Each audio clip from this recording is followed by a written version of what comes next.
नमोस्तु महर्षि, नमोस्तु महर्षि, नमोस्तु महर्षि। गुरुदेव की परिकल्पना गुणायतन कुछ ही माहों में लोकार्पित होने वाली है, जिसमें काना बने हैं आप, आपका उदात्त भाव, आपकी उदारता।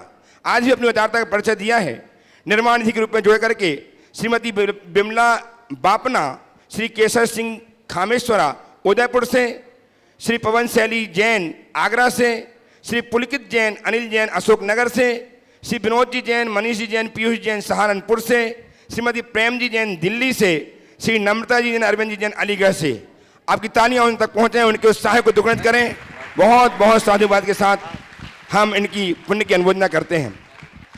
आज इसी क्रम में श्रीमान अनूपचंद जी सचिन जी जैन आगरा एवं सर्वेश कुमार जी जैन सनी जैन आगरा, इन्होंने अपने आप को संबोधित किया है। हम इनकी भी बहुत बहुत अनुमोदना करते हुए हर्षित हैं। आज सूत्रधार के रूप में जिन्होंने अपने आप को संबद्ध किया है, मैं उन्हें आमंत्रित कर रहा हूं। मैं अपने परिवार के साथ आएंगे और गुरुदेव चरणों में वंदना करके आशीर्वाद प्राप्त करेंगे और उनका हम सम्मान करके हर्षित होंगे। श्री शांतिलाल जी, दिनेश चंद जी जैन, अनिल कुमार जी, प्रदीप कुमार जी जैन मुरैना, शीघ्रता से आ जाएं, परिवार के साथ शीघ्रता कीजिए। श्रीमान शांतिलाल जी, दिनेश चंद जी जैन शीघ्र आ जाएं, यदि हैं तो शीघ्रता कीजिए, शीघ्रता। श्री संजीव जी जैन, श्रीमती सीमा जी जैन बेंगलोर, आते जाए क्रम से शीघ्रता से। श्री संजीव जी जैन, सीमा जी जैन बेंगलोर, श्रीमती उर्मिला जी जैन, श्री विपिन कुमार जी जैन, नवीन कुमार जी जैन सब परिवार बिजनौर उत्तर प्रदेश, शीघ्रता से आते जाएं। श्रीमान ऋषभ कुमार जी, एक एक करके एक एक परिवार जिनके नाम पहले पुकार वो आएंगे, आप बाजू में खड़े हो जाएं आप लोग आके। श्री शांतिलाल जी, दिनेश चंद जी जैन, आइए। इनका सम्मान करने के लिए आमंत्रित कर रहा हूँ श्रीमान अशोक जी पांड्या साहब, महामंत्री गुणायतन गिरिडीह, आइए सम्मान करने के लिए। श्रीमान अशोक जी पांड्या साहब इनका सम्मान करेंगे। आपकी तालियां लगातार बजती रहे। इन्होंने आज अपने आप को गुणायतन के सूत्रधार के रूप में संबद्ध करके अपने जीवन के सूत्र पूर्ण रूप में संजोए हैं। बहुत बहुत साधुवाद के साथ हम इनका वंदन करते हैं, वंदन करते हैं, सम्मान करते हैं। आइए, हाँ दीजिए, आइए माता जी। इसी क्रम में श्री संजीव जी जैन, श्रीमती जैन बेंगलोर, शीघ्र से अपने साथ परिवार के साथ आ जाएं, तैयार रहें। इनका सम्मान करने के लिए आमंत्रित कर रहा हूं श्रीमान प्रेमचंद जी जैन, प्रेमचंद जी जैन उपकार एजेंसी सागर गुणायतन के ट्रस्टी, ये आएंगे सम्मान करने के लिए। श्री संजीव जी जैन, श्रीमती जीमा जी जैन बेंगलोर का, आपकी तालियां बजती रहें। आज ये सूत्रधार के रूप में जुड़े हैं, एक दिन ऐसा इनका भाव हो कि गुणायतन के शिरोमणि बनकर के जीवन को धन्य करें। सम्मान करने के लिए श्रीमान प्रेमचंद जी जैन ट्रस्टी गुणायतन सागर, तालियां लगातार बजती रहेंगे आपकी। श्रीमती उर्मिला जी जैन, विपिन कुमार जी जैन, नवीन जी जैन बिजनौर, आज आ गए हैं, आगे बढ़िए। आपका सम्मान करने के लिए मैं आमंत्रित कर रहा हूँ श्रीमान अरुण जी, सीमा जी गंगवाल, रांची ट्रस्टी गुणायतन, ये आए सम्मान करके गुणायतन गौरव को महिमा मंडित करें। श्रीमान अरुण जी, सीमा जी गंगवाल रांची, शीघ्र से आइए। और श्री ऋषभ जी, राजकुमार जी जैन टीकमगढ़ ललितपुर, ये भी आ जाए। आपकी तालियां लगातार बजती रहे। ऐसा इन्होंने आज सुकृत किया है जो गुणायतन के लिए तो अच्छा है ही, इनके जीवन को उन्नत करने वाला है। ऋषभ जी, राजकुमार जी जैन टीकमगढ़, आ जाइए, शीघ्र से ऊपर आ जाएं। नमोस्तुभ्यं गुरुदेव, आशीर्वाद प्राप्त करें। इन्होंने अपने आप को गुणायतन के सुधार के रूप में जोड़ करके उत्तम कार्य किया। हाँ, और सम्मान करने के लिए आमंत्रित कर रहा हूँ श्रीमान अशोक जी पांड्या, गुणायतन के महामंत्री गिरिडीह से, सम्मान करने के लिए आ जाएं। आपकी तालियां लगातार बजती रहें इनके सम्मान में। और आज जिन्होंने ऑनलाइन अपने आप को गुणायतन के स्तंभ के रूप में जोड़ करके अपने जीवन को उन्नत किया है, उत्तुंग किया है, ऐसे श्रीमान हुकुमचंद जी जैन, श्री देशभूषण जी जैन, श्रीमती रीता जी जैन नोएडा, बहुत बहुत साधुवाद। आपकी तालियां उन तक पहुंचे, उनका अभिनंदन करें। श्रीमद सौभाग्यकांक्षी अनिता चंद्रकांत शाह हुपरी, इन्होंने स्वर्ण दान के लिए अपने सोना प्रदान करके अपने जीवन को स्वर्णिम बनाया। तालियां बजाकर अभिनंदन कीजिएगा। यदि उपस्थित हो तो अपने स्थान में खड़े होकर के अभिनंदन करके आशीर्वाद प्राप्त कर लें गुरुदेव से। श्रीमती सौभाग्यकांक्षी अनिता चंद्रकांत शाह हुपरी, अपने स्थान में खड़े हो जाएं, आशीर्वाद प्राप्त कर लें। श्रीमान विजय कुमार जी कांता देवी पाटनी कोलकाता, हो गया, बैठो, यही है, नमस्ते करो, आशीर्वाद ले लो।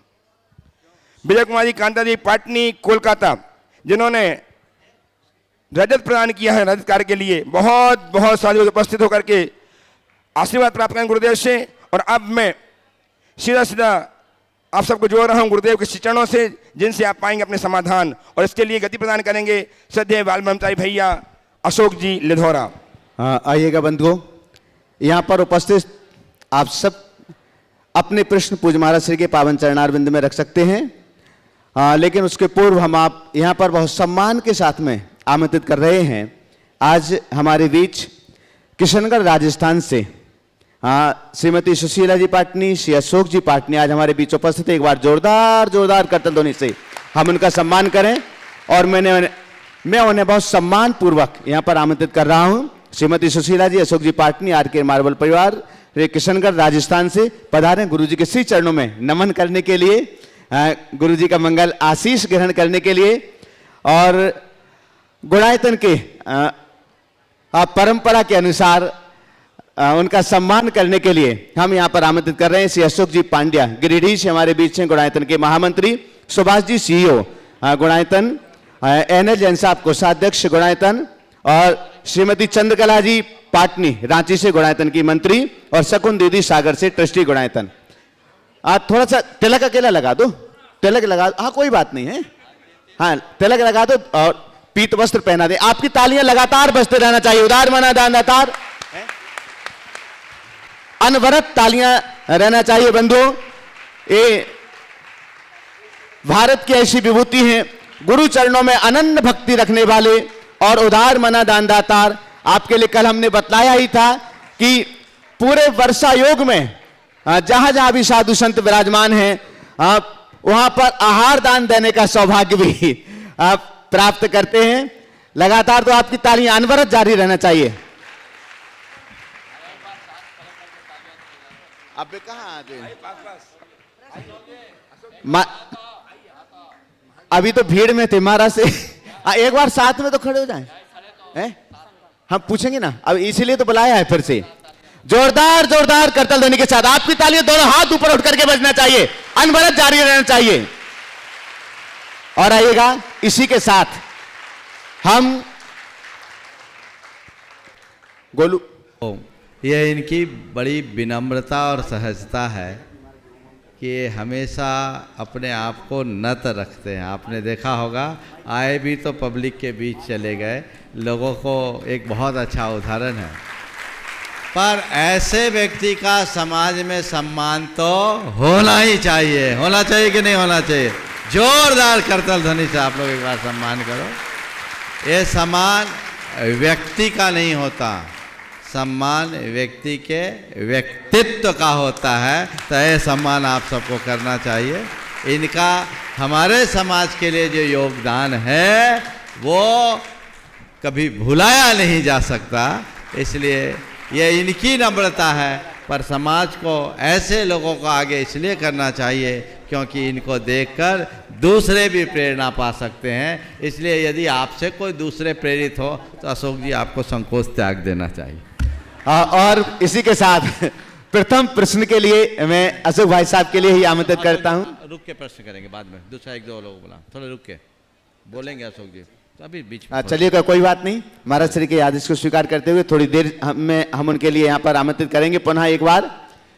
मैं अशोक जी पांडे आप आमंत्रित कर रहा हूं श्री अशोक जी पांड्या, गिरिडीह से हमारे बीच हैं, गुणायतन के महामंत्री, वे पधारें और अपनी बात सभी लोगों के बीच में रखें।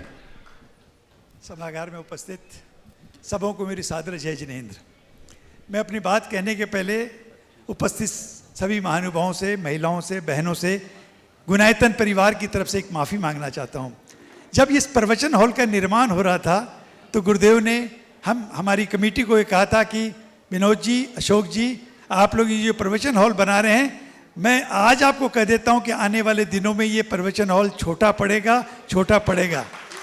और आज उसका साक्षात प्रमाण सामने है। जिन भाई बहनों को बैठने में थोड़ी असुविधा हुई इस प्रवचन हॉल के वजह के से, मैं पूरे गुणायतन परिवार की ओर से क्षमा याचना करता हूँ। आप इसे अन्यथा न लें, आपका ये गुणायतन है, थोड़ी तकलीफ हो तो उसके लिए अन्यथा न लें। अब अभी गुरुदेव के मुख अरविंद से एक बात निकली श्रीमान अशोक जी पाटनी के लिए। ये एक ऐसा व्यक्तित्व है जिसके लिए परिचय की कोई दरकार नहीं होती है। पूरे भारतवर्ष में क्या विश्व के जहाँ जहाँ जैनी बसते हैं, अशोक जी पाटनी का अगर नाम लिया जाए तो अशोक जी पाटनी को हर एक कोई जानता है। अशोक जी पाटनी के नाम से नहीं जानता है। जैसा गुरुदेव ने कहा, एक व्यक्तित्व होता है, उस व्यक्तित्व में जो गुण होते हैं उसकी पूजा की जाती है, नाम की पूजा नहीं। अशोक जी हमारे दिगंबर जैन समाज के, उनको जो भी काज का है, तो मैं कहता हूँ अतिशोक्ति नहीं होगी, शब्द कम पड़ेंगे। उनकी विशेषताओं की चर्चा अगर करने में बैठा हूँ तो लगता पूरा सत्र निकल जाएगा, मैं अपनी बात नहीं कह पाऊंगा। बस अशोक जी के व्यक्तित्व की 2-3 बातें मैं अपना अनुभव आपसे साझा करना चाहता हूँ। अशोक जी की व्यक्तित्व की एक सबसे बड़ी बात है विनम्रता। ऐसा व्यक्ति जो आज वैभव के पराकाष्ठा पे बैठा हुआ हो, जिसके पास हर चीज आज उपलब्ध है, चाहे वो मन बनाए, उनको पाने के लिए उनको कहीं प्रयास से उद्यम करने की दरकार नहीं है। ऐसे विनम्र व्यक्ति की जानते हैं सबसे बड़ी विशेषता क्या है, जो हमने और हमारे जैसे कितने ही लोगों ने अनुभव किया क्या है। जब भी उनके मोबाइल पे हम फोन करते हैं, इतने व्यस्त व्यक्ति जो इतनी संस्थाओं और अपने उद्योग धंधों में इतना व्यस्त होने के बावजूद भी कभी कदार अगर वो फोन नहीं उठता है, तो अशोक जी की विशेषता उनके व्यक्तित्व की कि 10 मिनट, 5 मिनट, आधी घंटा, 1 घंटा, 2 घंटा में वो पलट करके फोन आता है और एक ही बात कहते हैं, कहिए मेरे लिए क्या सेवा है। ये इस व्यक्तित्व की विनम्रता है। अशोक जी ऐसे ही महान नहीं बने, ये विशेषता है।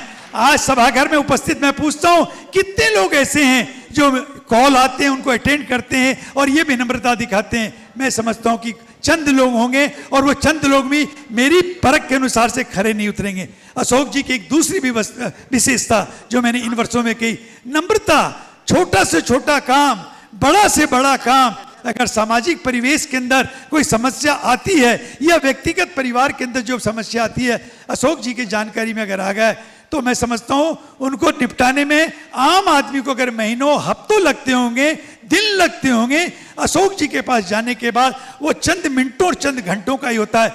मैं गुनायतन की बात करता हूं, जब जब गुनायतन के अंदर कोई समस्या आती है तो गुरुदेव एक ही नाम का जिक्र करते हैं। गुरुदेव कहते हैं आप लोगों की समस्या है, मैं इसका निदान नहीं कर सकता क्योंकि मैंने संसार मुंह मोड़ लिया है, इसका एक ही व्यक्ति के पास समाधान है, वो श्रीमान अशोक जी पाटनी। और हम उनके पास फोन करते हैं और वो समाधान, फोन करने के साथ साथ समाधान हमें वो रास्ता बता देते हैं कि ऐसा कर लो। ये है अशोक जी का व्यक्तित्व। और बाकी उनकी दानशीलता के बारे में तो मैं कह ही नहीं सकता, क्या दानशीलता है। दानवीर कर्ण कभी रहे होंगे महाभारत में, लेकिन आज के इच्छुक के अगर दानवीर कर्ण कोई है तो वो अशोक जी पाटनी है। मुझे ये कहते हुए गर्व हो रहा है। ये तो अशोक जी पाटनी की बात बताया और उनकी धर्मपत्नी उनकी इस रेस में कहीं पीछे नहीं है। अगर ये उद्योग धंधों में उन्होंने अपना परचम फहराया है तो श्रीमती सुशीला जी पाटनी ने भी अपने धर्म क्षेत्र में कहीं कम नहीं रही। जानते हैं बस सुशीला जी पाटनी के क्या त्याग हैं, इतनी वैभवता पाने के बावजूद भी उन्होंने अपना मोक्ष मार्ग तय कर लिया। आज वो 3 प्रतिमाधारी हैं। आज उन्होंने विदेश जाने का नियम ले लिया। आप जानते हैं कि प्रतिमाधारी करने के बाद देव दर्शन और कुएं का जल अनिवार्य होता है। आज विदेशों में ये चीज उपलब्ध नहीं है, मुंह मोड़ लिया सुशीला जी ने और उन्होंने कहा नहीं, मैं अपने मोक्ष मार्ग के ऊपर।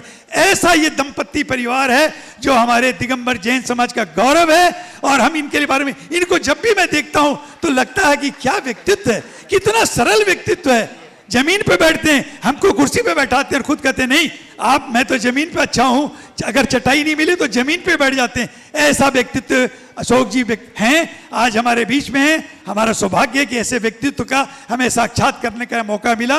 मैं पुनः अपनी ओर से, गुनायतन परिवार की ओर से और पूरे भारतवर्ष की, विश्व की दिगंबर जैन समाज की तरफ से उनकी लंबी उम्र की कामना करता हूं और चाहता हूं कि ऐसे उदार मना वो बने रहें। धन्यवाद। इन्हीं बातों के साथ मैं अपनी वाणी को विराम देता हूं। गुरु चरणों मेरी सत सत नमन, सत सत नमन, सत सत नमन। और अब हम सीधे सीधे आपकी जोरदार करतल ध्वनि के बीच आमंत्रित कर रहे हैं श्रीमती सुशीला जी, अशोक जी पाटनी, किशनगढ़। जोरदार करतल ध्वनि के बीच उन्हें आमंत्रित करता हूं कि वे पधारें। साथ में खड़े हो जाएं, सुशीला बाबू भी साथ में आ जाएं और वे उद्गार भी व्यक्त करेंगे, अपना प्रश्न भी रखेंगे, अपने मन के भाव भी आप सबके बीच में यहां पर रखेंगे। श्रीमती सुशीला जी, अशोक जी पाटनी, किशनगढ़। इसके बाद में तैयार रहेंगे अरुण जी गंगवाल, रांची, ट्रस्टी गुणायतन।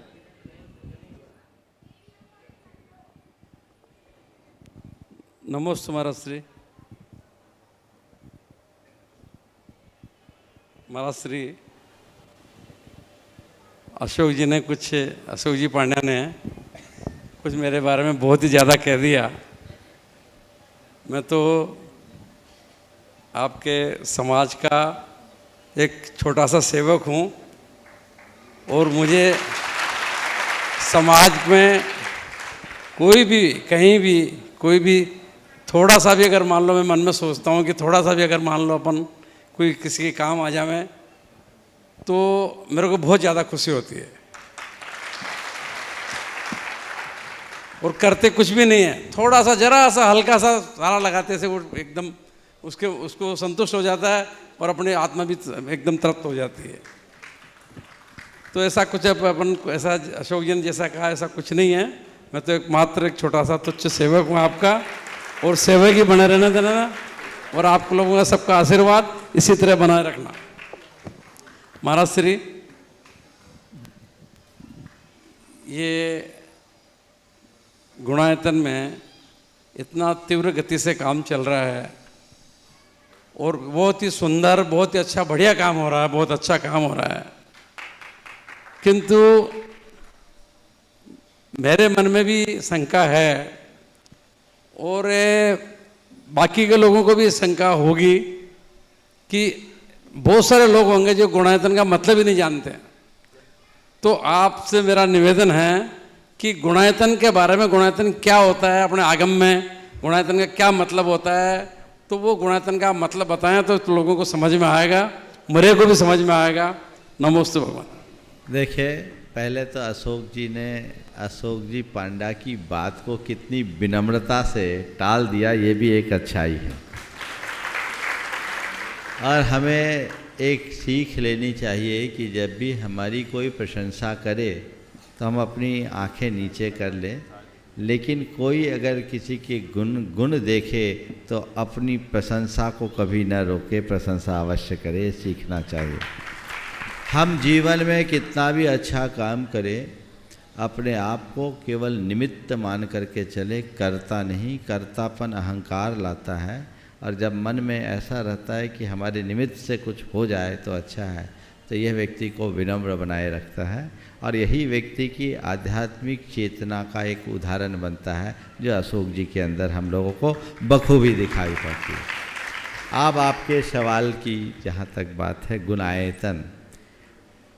गुणायतन से ऐसे तो लोग अपरिचित नहीं होंगे, लेकिन गुणायतन शब्द, गुणायतन की परियोजना, गुणायतन का मकसद, गुणायतन के विजन को अभी बहुत सारे लोग नहीं जानते होंगे। गुणायतन शब्द को अगर मैं कहूँ तो गुणायतन का अर्थ है गुणों का आयतन। एक ऐसा आयतन, एक ऐसा आश्रय, एक ऐसा निवास, एक ऐसा घर जो गुणों से भरा हो। इस गुणायतन की जो परिकल्पना थी, ये इसके पीछे का जो मूल प्रयोजन केवल एक ही कि ये सम्मेद शिखर जी हमारा शिरोमणि तीर्थ स्थल है। जैनियों का एक ही तीर्थ ऐसा तीर्थ है जहाँ आने वाले हर व्यक्ति के मन में ये बात आती है कि मैं बार बार शिखर जी आ सकूं। जब मैं यहाँ आया, लोगों ने मेरा इस ओर ध्यान आकृष्ट किया कि इस तीर्थ क्षेत्र में ऐसा कुछ नहीं है जो लोगों को जैन तत्व ज्ञान का बोध करा सके। जब मेरे से लोगों ने आग्रह किया, मेरे मन में भी फिर कुछ विचार आए। 2006 में जब हमारे यहाँ चातुर्मास हुआ, बाबूलाल जी पहाड़े ने मुझसे चर्चा की थी, सबसे पहले आग्रह किया, अशोक जी का भी निवेदन था, यहाँ कुछ होना चाहिए। तो मेरे मन में एक दिन आया कि जैन तत्व ज्ञान का मूल 14 गुणस्थान है। जिसने गुणस्थान को जान लिया उसने संपूर्ण जैन वाङ्मय को जान लिया। क्यों ना इन 14 गुणस्थानों को आधार बनाकर कोई ऐसा कार्यक्रम बनाया जाए जिसे देखकर लोग जैन धर्म के मर्म को जान सके और अपने जीवन का गुणात्मक परिवर्तन कर सके। इसी भावना की फलश्रुति है गुणायतन। जब गुणायतन की परिकल्पना मेरे मन में आई तो मेरे सामने एक बहुत बड़ी चुनौती थी कि गुणस्थान यानी हमारे भावों को मापने का पैमाना। सारा जैन कर्म सिद्धांत, सारा जैन तत्वज्ञान गुणस्थानों पर वर्णित है। ये जो भावात्मक चीज है उसे क्रियात्मक रूप में और दृश्य के रूप में कैसे दिखाया जाए। पर मेरा स्वभाव है चुनौतियां लेना, मुझे सरल काम कभी रास नहीं आता, कठिन काम ही मैं पसंद करता हूं। सोचना शुरू किया, लोगों से संपर्क हुआ, शुरुआत हुई। अशोक जी को आज इतिहास बता रहा हूँ बहुत दिन के बाद। तो शुरुआत में लोगों ने कहा लाइट एंड साउंड में कुछ किया जाए, स्टोरी बोर्ड बनी, लोगों ने कुछ प्रेजेंटेशन दिया, मुझे समझ में नहीं आया, बोले हटाओ ये काम ठीक नहीं। उसके बाद कमेटी ने बड़े बड़े आर्ट डायरेक्टर को लाए, नीतीश रॉय जैसे को लाए जो रामू जी फिल्म सिटी के डायरेक्टर थे, वो भी एक स्टोरी बोर्ड बना कर लाए, मुझे समझ में नहीं आया। मैंने कहा ये भी नहीं चलेगा। एनिमेशन पर हुआ, वो मुझे समझ में नहीं आया। फिर एनिमेट्रॉनिक पर आया, वो भी मुझे समझ में नहीं आया। तीन स्टोरी बोर्ड बने, मुझे समझ में नहीं आई, मैंने सबको रिजेक्ट कर दिया, क्योंकि मेरे मन में केवल एक भाव था कि गुणायतन में वह बनना चाहिए जिसे देखकर लोगों के मुख से वाह निकले। जब तक वाह नहीं तब तक मुझे शांति नहीं। और ये चलते चलते 10 साल की R&D को मैंने डस्टबिन में डाला है, एक बहुत बड़ी चुनौती।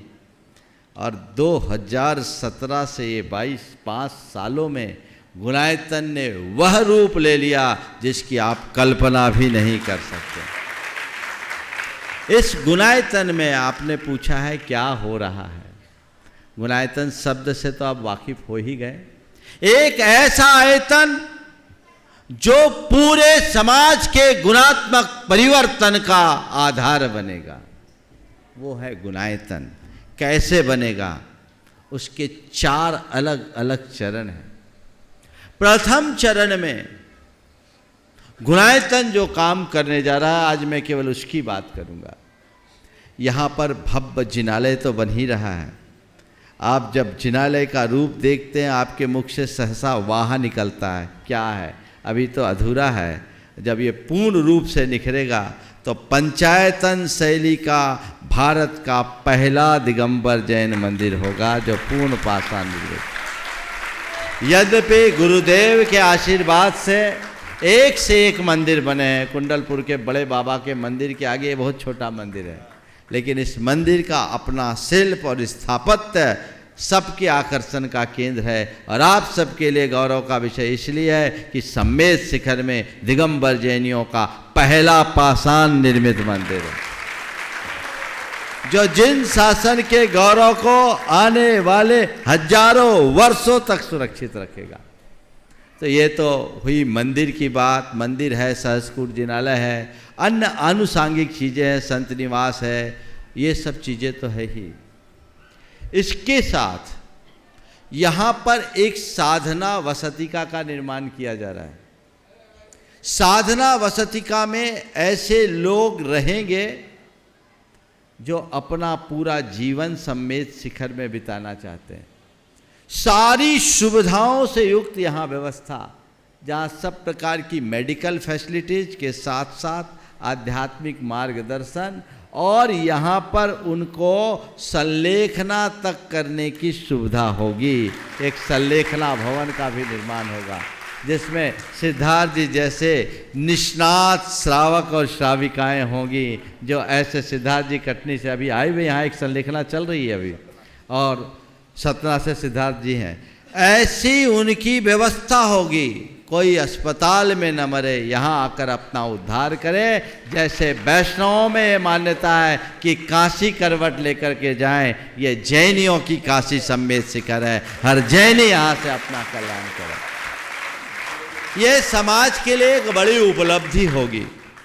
और अब मैं आता हूँ यहाँ के अनुभव केंद्र पर। एक अनुभव केंद्र जिसे एक्सपीरियंस सेंटर के रूप में भी कहा जाता है, जाना जाता है। ये विश्व का अनूठा अद्वितीय अनुभव केंद्र बनने जा रहा है, जहाँ पर मुख्य रूप से 2 चीज़ें आप सबको प्रदर्शित की जाएगी। पहला एक है सोरिंग राइड, जिसका नाम है समो शरण दर्शन। 16 मिनट की सोरिंग राइड में आपको ऐसा प्रतीत होगा मानो आप साक्षात समो शरण में प्रवेश कर गए।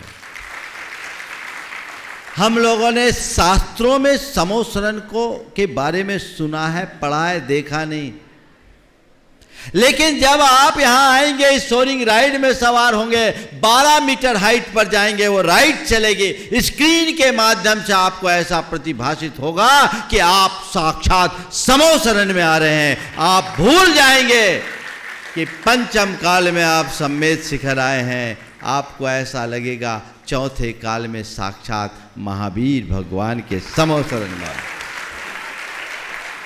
अगर कोई समो शरण होता है तो इसे देखकर आपको ऐसी अनुभूति होगी कि समो शरण कुछ है तो यही है। अशोक जी आप देखेंगे पूरा रेडी हो गया है, राइड कंप्लीट हो गई। कल ही उसका फाइनल रूप मेरे पास आया है अप्रूवल के लिए, बहुत अच्छे मौके पे आया आप। वो ऐसा जैसे एकदम साक्षात, और उससे देखकर हर व्यक्ति के हृदय में ऐसी भाव विशुद्धि होगी मानो उसे सम्यक दर्शन हो जाए। ये व्यक्ति और समाज के गुणात्मक परिवर्तन का एक बड़ा आधार बनेगा। इसके साथ वहाँ एक मूवी दिखाई जाएगी 108 मिनट की, यात्रा आत्मा से परमात्मा की। यात्रा आत्मा से परमात्मा की नामक इस मूवी को 270 डिग्री की स्क्रीन पर दिखाया जाएगा। 4DX और 270 की स्क्रीन का ये वर्ल्ड का पहला थिएटर होगा, जिसमें 108 मिनट की मूवी में 74 मिनट 270 की स्क्रीन होगी और 14 प्रकार के एक्सपीरियंस होंगे। उसमें आप चतुर्गति भ्रमण से लेकर मोक्ष गमन तक, मिथ्या दृष्टि से लेकर सिद्ध अवस्था तक संपूर्ण जीवन वृत्त देखेंगे। जैन दर्शन में प्रतिपादित 14 गुणस्थानों का चित्रण देख पाएंगे। आप जान पाएंगे क्या होता है मिथ्या दृष्टि, किसे कहते हैं सम्यक दृष्टि, कैसा होता है श्रावक, कैसे होते हैं मुनिराज, कैसा होता है ध्यान, कैसे होती है कर्मों की निद्रा, कैसे होता है भगवान को केवल ज्ञान, और कैसी खिरती है कैसा होता है भगवान का समोसरण, कैसी खिरती है भगवान की वाणी, कैसे करते हैं भगवान अपना श्री विहार, और कैसे होता है उनका मोक्ष गमन। ये सब आप अपने आंखों से देखें।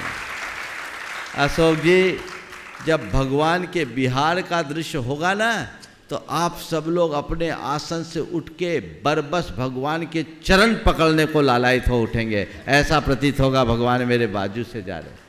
केवल ज्ञानोत्पत्ति का जो दृश्य है उसे देखेंगे तो अभिभूत हो जाएंगे। आपको ऐसा प्रतीत होगा कि मानो साक्षात भगवान के केवल ज्ञान महोत्सव में सम्मिलित हो रहे हैं। वह सब कुछ जो भी शास्त्रों में वर्णित है उन सब का जीवंत चित्रण इसमें होगा, और उसे देखने वाले के हृदय में निश्चित भाव विशुद्धि होगी। अशोक जी क्या बताऊं, इसे बड़े बड़े आर्टिस्ट और आर्ट डायरेक्टर काम में लगे हुए देश विदेश के, उनमें कई ऐसे हैं जो मुसलमान भी हैं। इसमें जो काम कर रहे वो इतने प्रभावित हुए हैं कि शाकाहारी हो गए, अंग्रेज बदल गए।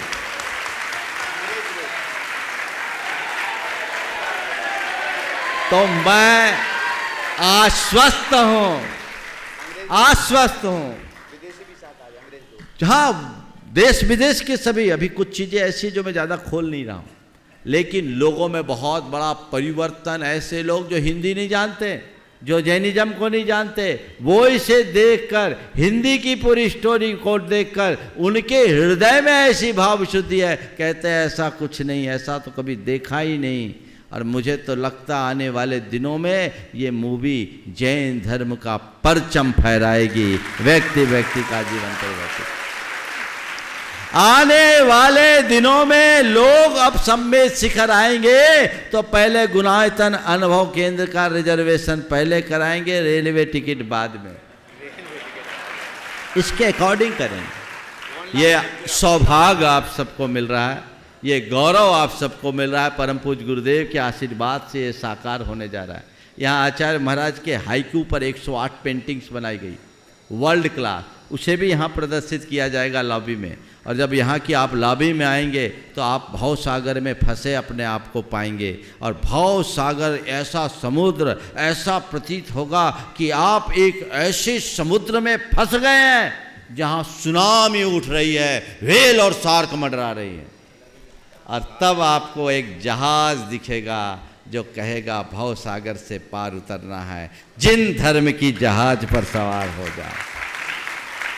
ये एक ऐसा अनुभव केंद्र है। और एक बात और, भारत का ये पहला अनुभव केंद्र बनने जा रहा है जो अंतर्राष्ट्रीय मानकों पर खरे उतरता है। और इसी प्रकार जिस सोरिंग राइड की चर्चा मैंने अपने अभी की, ये विश्व की पहली सोरिंग राइड है जो 16 मिनट की है, लार्जेस्ट सोरिंग राइड। अभी तक दुनिया में 11 मिनट से कोई बड़ी राइड नहीं है। आपने तो यूनिवर्सल स्टूडियो और डिज्नीलैंड और ज़माने में सब जगह देखा होगा अशोक जी। अब यहाँ देखोगे ना तो आपको लगेगा ये शिखर जी ही अब डिज्नीलैंड बन गया है, यूनिवर्सल स्टूडियो बन गया। ये वर्ल्ड की पहली राइड है जो रिलीजियस राइड है और लार्जेस्ट है, 16 मिनट की। और एक बात और जो इसके आर्टिस्टों ने मुझे बताया, अभी तक जितनी है राइड वो कल्पनाओं में बनी है, ये पहली राइड है जो धार्मिक है और शास्त्रों पर आधारित है। ये सबसे बड़ी बात है। तो ये अपने आप में अद्भुत है। और कुछ चीज़ें और भी है जो अभी मैं नहीं बताऊंगा, साथ साथ चल रही है, कुछ छिपा के भी रखना चाहिए, सब चीज़ें बचा के नहीं। लेकिन यहाँ जो होगा वो अद्भुत और अनोखा होगा। ये आप सब भाग्यशाली हैं जो इसमें आप जुड़ रहे हैं, जुड़े हैं, जुड़ेंगे। बस अच्छा कार्य है। ये जगन्नाथ का रथ है, चल पड़ा है, गंतव्य पर पहुंचेगा। वे भाग्यशाली होंगे जो अपना हाथ लगाएंगे। आपको तय केवल ये करना है कि इस रथ में मुझे कहाँ तक जाना है। अशोक जी, निश्चित आपका तो इसमें योगदान है ही। आप प्रारंभ से जुड़े और सिरमौर समाज के सिरमौर पर ये सम्मेद शिखर जी के माध्यम से जैन धर्म की युगांतकारी प्रभावना करेगा, इसमें कोई संशय नहीं। कुल मिला के महाराज श्री, जो आज के नए ज़माने के जो लोग हैं, नई पीढ़ी है, वो न तो स्वाध्याय करते हैं, न जैन धर्म के बारे में कुछ जानने का प्रयास करते हैं। वो एक बार यहाँ आके ये फिल्म देख लेंगे या पूरा देख लेंगे तो आत्मा से परमात्मा का पूरा ज्ञान भी हो जाएगा और जैन धर्म की नॉलेज भी उनको बहुत अच्छी तरह से हो जाएगी। बहुत सुंदर। जो स्वाध्याय से सालों करने से नहीं होगी, वो 1 घंटे 108 मिनट की पिक्चर देखने में हो जाएगी। बहुत सुंदर। मैं एक पंक्ति में कह दूं अशोक जी की बात को पुष्ट करते हुए कि पोथियों की बातों को पलों में पढ़ने का आधार ये आपको गुणायतन मिल जाएगा। और जैन नहीं, गैर जैन भी यहाँ आकर जैनत्व से जुड़ सकेंगे। और यही हमारा लक्ष्य है, पूरी समाज का गुणात्मक परिवर्तन। सुशीला जी। महाराज जी नमोस्तु। मेरी कोई शंका तो नहीं है, मेरी भावना है कि मैंने ऐसे कौन से पुण्य किए थे महाराज जी, तो ऐसा परिवार मिला, ऐसे इंसान मिले। मैं बात करती हूँ तो बोला नहीं जा रहा है। मैं आपसे ये पूछ रही हूँ। नमस्ते। देखिए, मैं तो एक बात बिल्कुल सही, आपका पुण्य तो है ही, लेकिन एक तरफा पुण्य नहीं है, इनका भी पुण्य है, तब तो जोड़ी सही मिली। क्यों अशोक जी? अगर जोड़ी सही नहीं हो तो काम थोड़ी हो पाता। महाराज श्री, हाँ। सही माने में पूछो तो इसके पुण्य से हम चल रहे हैं। यही बात है। इसलिए आपका गदगद होना स्वाभाविक है। मैं तो ये मानता हूँ पुण्य तो सुनिश्चित तौर पर है कि इस पुण्य से ये सारे संयोग बने, पर इस पुण्य की महत्ता तो केवल इसमें है कि पुण्य के उदय में आप लोग पुण्य के कार्य में लगे हो। ये सातिशय पुण्य है, ये पुण्यानुबंधी पुण्य है। आज घूमने फिरने मौज मस्ती में अपना समय गंवाने वाले लोग बहुत हैं, सुरा सुंदरी में अपनी संपत्ति को बर्बाद करने वाले लोग बहुत हैं, लेकिन आज कौन है जो वैभव के शिखर पर बैठ करके भी गुरु चरणों का चंचरीक बना रहता है, व्रती जीवन अंगीकार करके अपना जीवन जीता है। ये दुर्लभ है, लोगों को उससे प्रेरणा लेनी चाहिए और अपने जीवन का पथ प्रशस्त करना। महाराज श्री, हाँ। हमारे को बचपन से हमारे दादाजी ने, हमारे पिताजी ने, हमारी माँ ने ऐसे संस्कार दिए और गुरुओं से शुरू, बचपन से हमारे को गुरुओं से जोड़ दिया। ज्ञान सागर जी महाराज जब किशनगढ़ में थे तब से हम जुड़े हुए हैं ज्ञान सागर जी महाराज से। विद्यासागर जी महाराज तो अब जब बाद में किशनगढ़ है, उसके पहले से हम ज्ञान सागर जी से जुड़े हैं, पूरा परिवार और मैं खुद।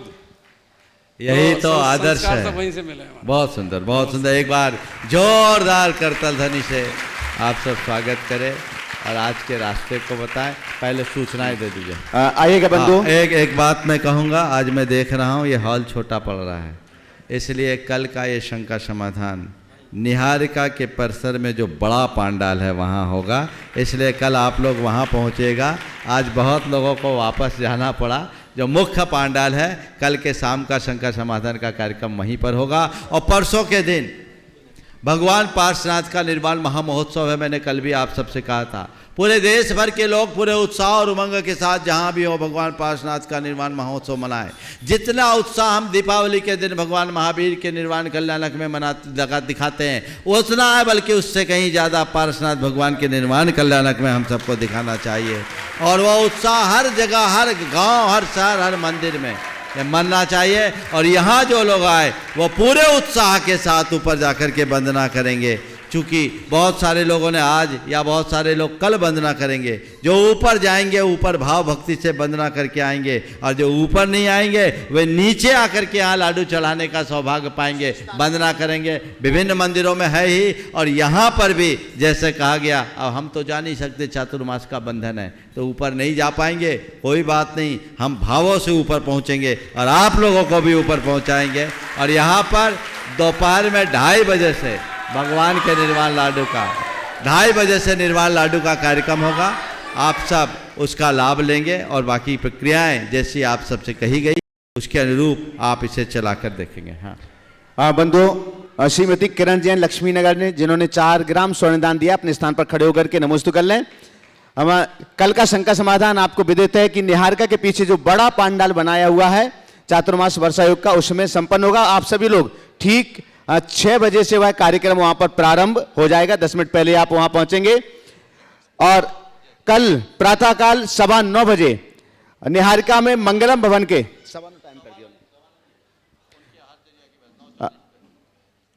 9:40 पर मंगलम भवन के 3रे तल का लोकार्पण किया जाएगा, जिसे शिखरजी प्रभावना समूह दिल्ली नारनौल द्वारा बनवाया गया है। ब्रजेश जैन दिल्ली के नेतृत्व में, जो गुणायतन के ट्रस्टी भी हैं, उनके द्वारा बनवाया गया है। तो महाराज श्री कल 9:09 बजे निहारिका पहुंचेंगे। सभी लोग वहां पर पहुंचे। भावना युग शिविर 13, 14, 15 अगस्त को यहां पर आयोजित किया गया है। श्रावक संस्कार शिविर 31 अगस्त से 9 सितंबर तक है और उसके रजिस्ट्रेशन लगातार चल रहे हैं। और आप भी रजिस्ट्रेशन करना चाहते हैं तो प्रामाणिक ऐप अथवा मुनि प्रमाण सागर.net पर आप अपना रजिस्ट्रेशन कर सकते हैं। जो लोग यहाँ प्रत्यक्ष उपस्थित हैं वे गुणायतन कार्यालय में पहुंच करके भी अपना रजिस्ट्रेशन कर सकते हैं। आस्थानिक महापर्व पर संस्कृत का मूल सिद्ध चक्र विधान संपन्न होगा 1 नवंबर से 8 नवंबर तक, जिसके संपूर्ण मंत्रों का उच्चारण महाराज श्री अपने मुखारबिंद से करते हैं। और उसमें भी अनेक उदारमना श्रावकों ने अपने मंडल सुनिश्चित कर लिए हैं। अगर आप भी सिद्ध भूमि पर सिद्ध चक्र विधान करना चाहते हैं तो एक मंडल के लिए 3,11,000 रुपए की राशि सुनिश्चित की गई है। आप भी अपना मंडल अभी से सुनिश्चित कर सकते हैं। जो भी लोग यहां पर उपस्थित हैं प्रत्यक्ष रूप से आप गुणायतन कार्यालय में अपने नाम दे सकते हैं। सीमा जैन, संजीव जैन, बेंगलोर। करिए, प्रश्न करें आप। नमोस्तु गुरुदेव।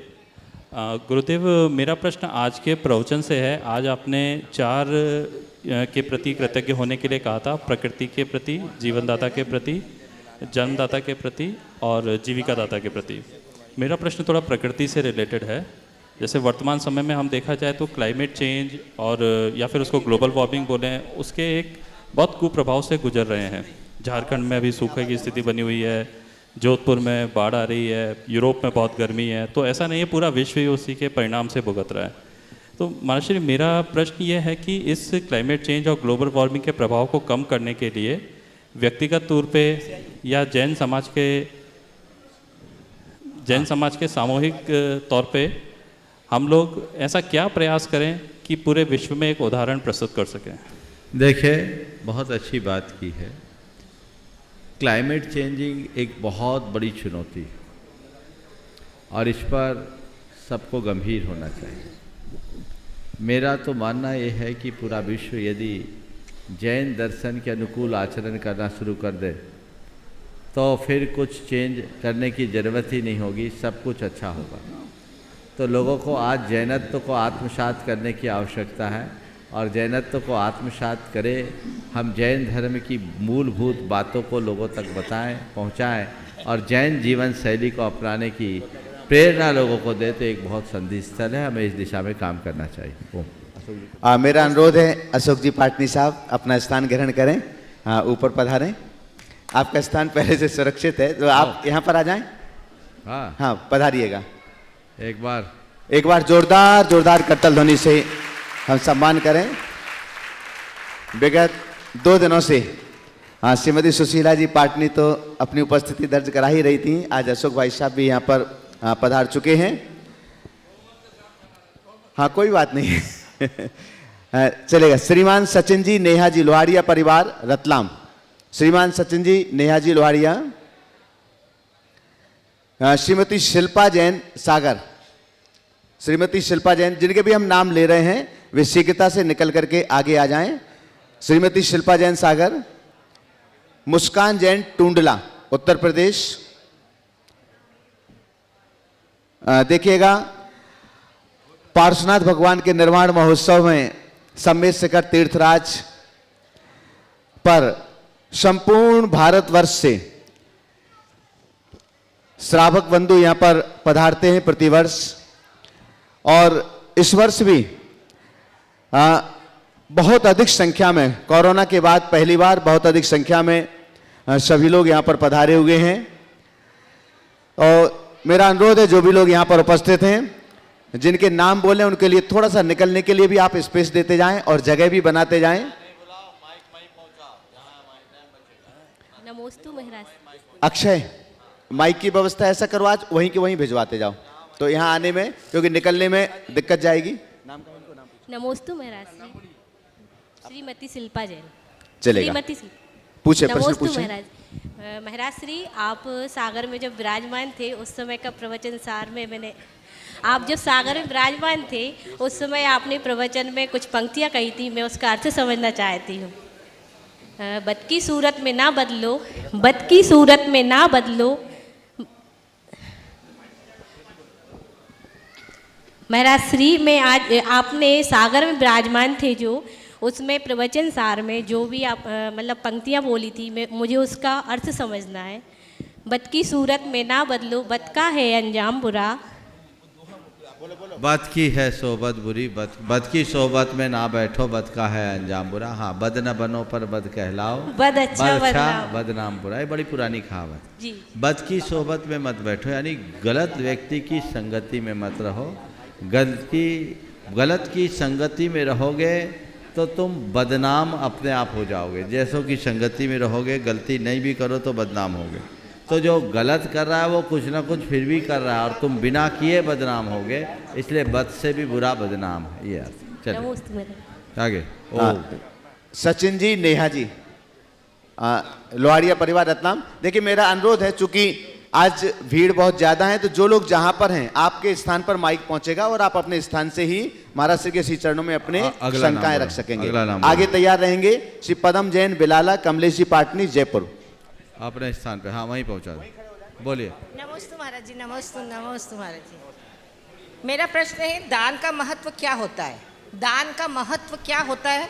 लेडीज अगर खुद कमाती नहीं है और पति से लेकर दान देती है तो उसके दान का फल उसको मिलता है या नहीं? देखिए, आपके 2 सवाल हैं। पहला, दान का महत्व क्या होता है? तो दान दुर्गति का नाशक होता है।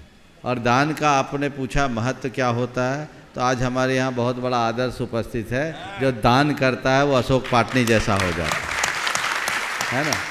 ये सीधा जीता जागता उदाहरण है। अगर उनसे पूछोगे तो वो भी यही बात बताएंगे।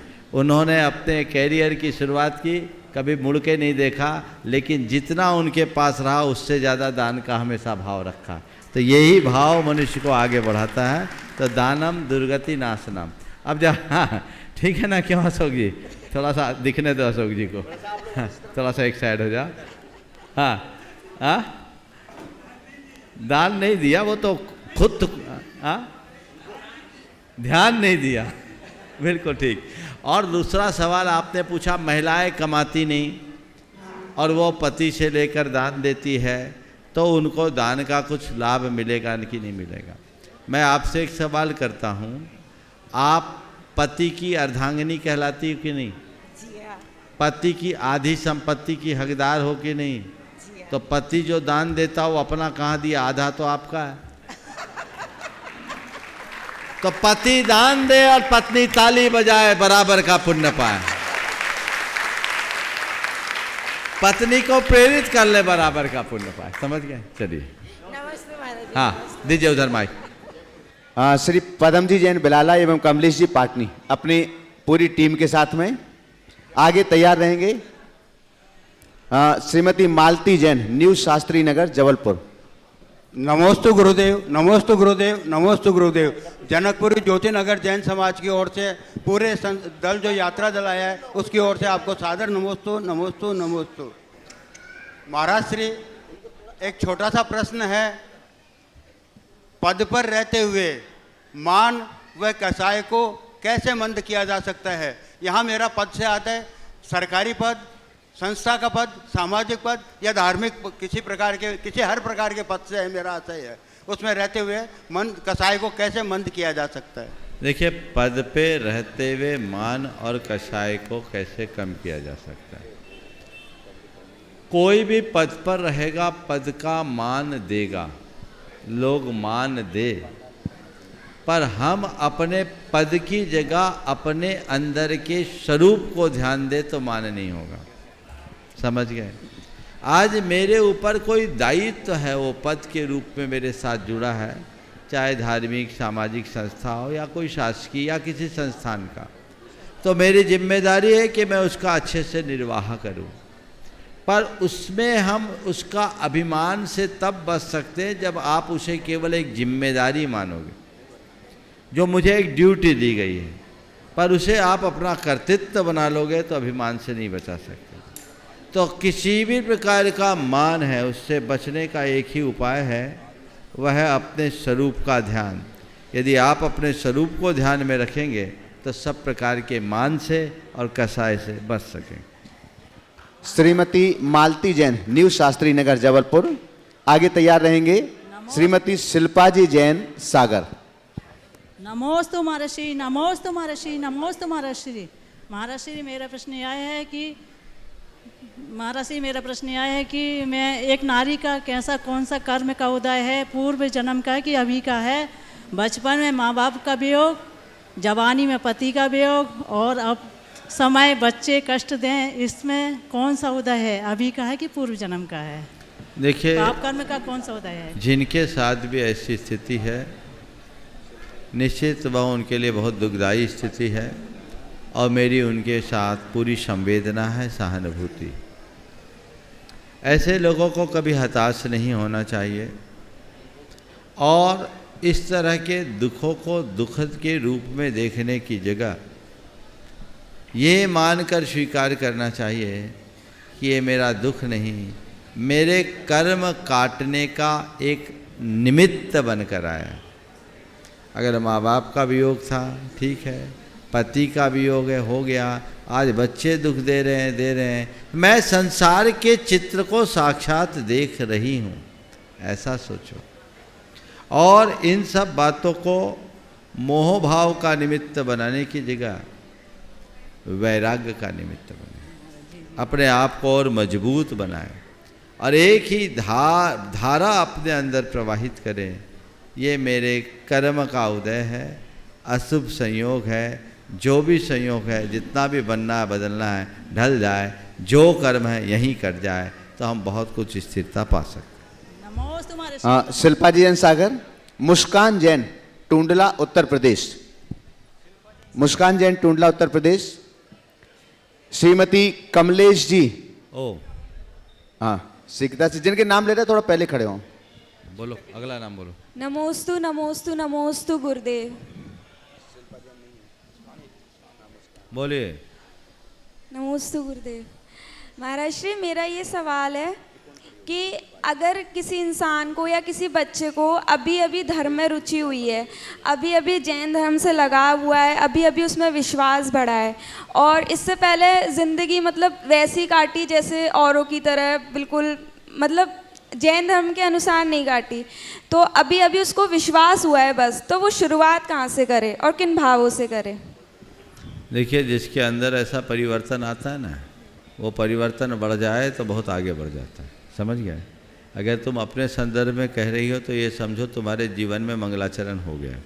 कभी हम जैसों को भी अंदर जैसा शुरुआत हुई और शुरुआत हुई सो बदले तो यहाँ तक पहुँच गए, इसलिए घबराने की बात नहीं है। समझ गए? महाराज श्री, पूजन वगैरह कुछ नहीं सुनो, आता बता रहा हूँ। सवाल है कहाँ से शुरुआत करें। तो आप अगर शुरुआत करना चाहते हैं तो पहले तो अपने जितने रिचुअल्स हैं उनको फॉलो करो। अपने मन को मोटिवेट करने के लिए प्रवचन सुनना शुरू करो। फिर जितना बन सके संयम साधना में आगे बढ़ो। यदि ये दोनों चीज़ें अपना लोगे तो रास्ता अपने आप खुलता जाएगा। नमोस्तु गुरुदेव। ठीक है। श्रीमती कमलेश जी, भीम ब्यावर। आगे तैयार रहेंगे राहुल जैन खोरई। नमोस्तु महाराज जी, नमोस्तु नमोस्तु नमोस्तु। महाराज जी, मेरा एक प्रश्न ये है, जब मैं समाधिस्थ महाराज की साधुओं की पूजा करती हूँ तो मेरा पुत्र कहता है कि एक समाधिस्थ साधुओं की पूजा क्यों करती हो, तो करनी चाहिए कि नहीं करनी चाहिए महाराज जी? कुंद कुंद की पूजा आज की जाती कि नहीं? वो यही कहता है कुंद कुंद महाराज की पूजा कभी नहीं हुई। नहीं होती? हाँ, तो मैंने भी नहीं की कभी महाराज जी, और हमने देखी भी ऐसा नहीं है, जो हमारे गुरु हैं, हमारे आदर्श हैं, यदि समाधि हो भी गई तो हम उनको परोक्ष रूप से याद कर सकते हैं और उनकी पूजा करने में कोई दोष नहीं है। और हाँ, पर ये इसकी परिपाटी नहीं बनाए, अन्यथा हमारे भगवान गौण हो जाएंगे और यही प्रमुख हो जाएंगे। हाँ, वो यही कहता है महाराज। ठीक बोल रहा। नमोस्तु महाराज जी, नमोस्तु। श्री राहुल जैन खोरई, मध्य प्रदेश।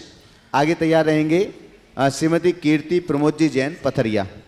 मेरे और मेरे परिवार की ओर से बारंबार नमोस्तु नमोस्तु नमोस्तु। महाराज श्री, आज जब मैं सम्मेद शिखर जी की वंदना कर रहा था तो मैंने एक बहुत अच्छा वाक्य पढ़ा कि जीवन में आधे से ज़्यादा परेशानियां सिर्फ इसलिए हैं कि जहाँ पे हमें भावनाओं का उपयोग करना चाहिए वहाँ हम बुद्धि का उपयोग करते हो, जहाँ बुद्धि का उपयोग करना चाहिए वहाँ भावनाओं का उपयोग करते हैं। तो महाराज श्री, मेरा प्रश्न यह है कि परिस्थितियों को देखकर हम ये कैसे चुनाव करें कि कहाँ भावनाओं का प्रयोग करें और कहाँ बुद्धि का प्रयोग करें? बहुत अच्छा वाक्य है। हमारी आधे से ज़्यादा परेशानी का कारण यही है कि भावना की जगह बुद्धि और बुद्धि की जगह भावना का प्रयोग करते हैं। सवाल तुम्हारा बिल्कुल सही है कि कहाँ हम भावना का प्रयोग करें और कहाँ बुद्धि का प्रयोग करें।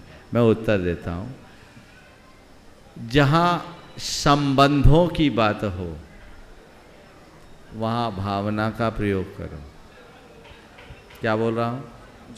जहाँ संबंधों की बात हो वहाँ भावना से काम करो और जहाँ संपत्ति की बात हो बुद्धि से काम लो।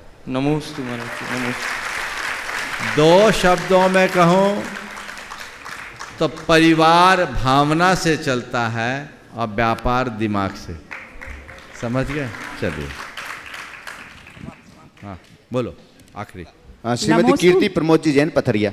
नमोस्तु महाराज जी। महाराज जी, अभी लखरौनी पथरिया में पंचकल्याण अजित सागर महाराज जी के सानिध्य में पंचकल्याणक हुए थे। तीर्थंकर बालक के माता पिता बनने का सौभाग्य प्राप्त हुआ। महाराज जी रोज आदिनाथ भगवान की पूजन करते हैं तो उसमें गर्भ और जन्म के अर्घ चढ़ाते हैं। तो महाराज जी रोम रोम पुलकित होता कि भगवान हम आपकी माता बने। तो महाराज जी ऐसे सोचने में मैं स्त्री पर्याय का बंध होगा या कोई? देखिए, भावना का अतिरेक है कि हे भगवान हम आपकी माता बने। यद्यपि ये प्रशस्त भाव है पर एक प्रकार की दुर्बलता है, इससे बचना चाहिए। हमें ये भाव भाने की जगह कि भगवान हम आपकी माता बने, ये भाव करें कि हे भगवान मेरा ये मातृत्व सार्थक हो जाए और मैं अपने जीवन को आपके पथानुगामी बनाकर अपने जीवन का उद्धार कर सकूं। इस प्रकार आज के इस सत्र को परम पूज्य गुरुदेव के चरणों में नमन अर्पित करते हुए मैं यहीं पर विराम दूंगा। बोलिए परम पूज्य आचार्य गुरुवर श्री विद्यासागर जी महाराज की जय जय जय।